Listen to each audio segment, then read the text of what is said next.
as I've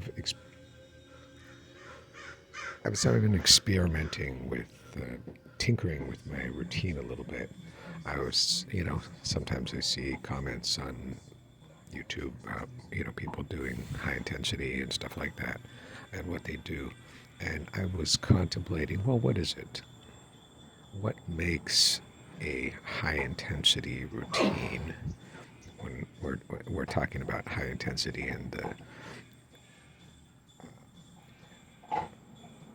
the spirit of guys like Mike Menser, Dorian Yates, also KCBA Tour did this under the instruction of Arthur Jones. If I'm doing two sets of an exercise, does that make it not a high intensity routine? I would argue that that's not the case.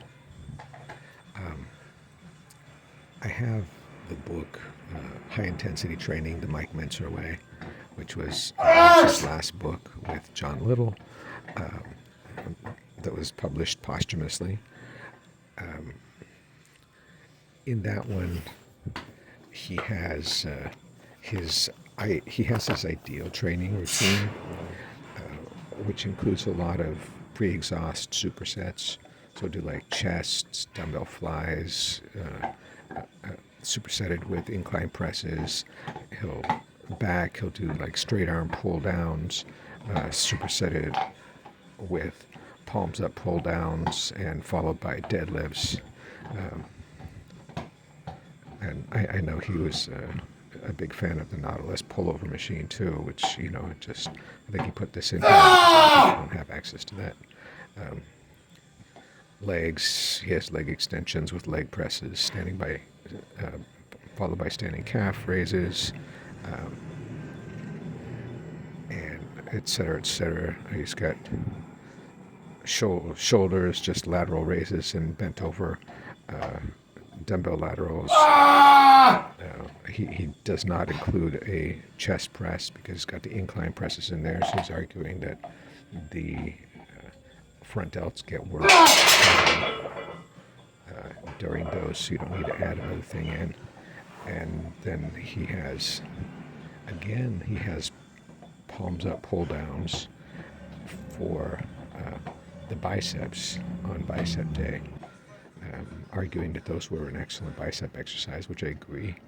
And then triceps, he has tricep press downs as a pre-exhaust, supersetted with dips. So, and then on MikeMenser.com, I found another thing that he calls his most productive routine, and that one's very similar, although it has a little bit more volume. And that one, for example, I think he's doing this.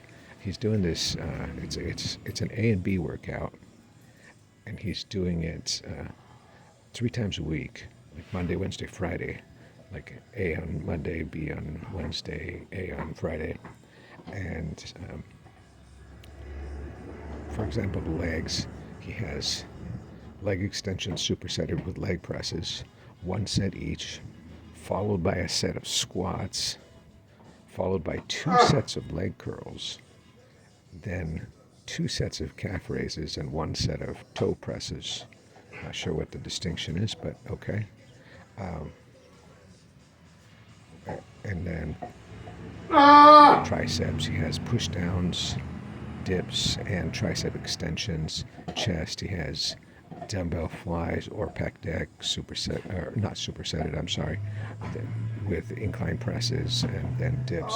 And I think he got more into the flies and the incline presses were supersetted. I think he got more and more into the supersets as he went along and as his thinking evolved. And he also had he also advocated less volume, and even this one that he gives in his last book, The Heavy Duty Training the Mike Mentzer Way, then he also has a consolidation workout, which is very similar to the one that I do, except instead of calf raises, I do a set of rows, which I'm doing right now, because I don't think I need the calf raises because I run and bike and stuff like that, and I'm not thick enough that's not going to be enough for my calves to look appropriately proportioned with the rest of my lower body. But anyway, so he was doing maybe 2-3 sets per body part. So if I'm doing, it's essentially his consolidation routine, which is almost an A and B total body workout, where I'm doing like squats, dips, and rows, or deadlifts, overhead presses. I like to use dumbbells myself, and chin-ups. So it's kind of a total body routine, but if I'm doing 2 sets of each exercise, I'm still only doing like a total body and each body part getting 2 sets. And I'm still waiting. I do my workout, and then I try to get at least 3 days of rest before my next workout. So I would still consider that heavy duty or high intensity routine. And I'm running out of time, so I will continue these thoughts in the next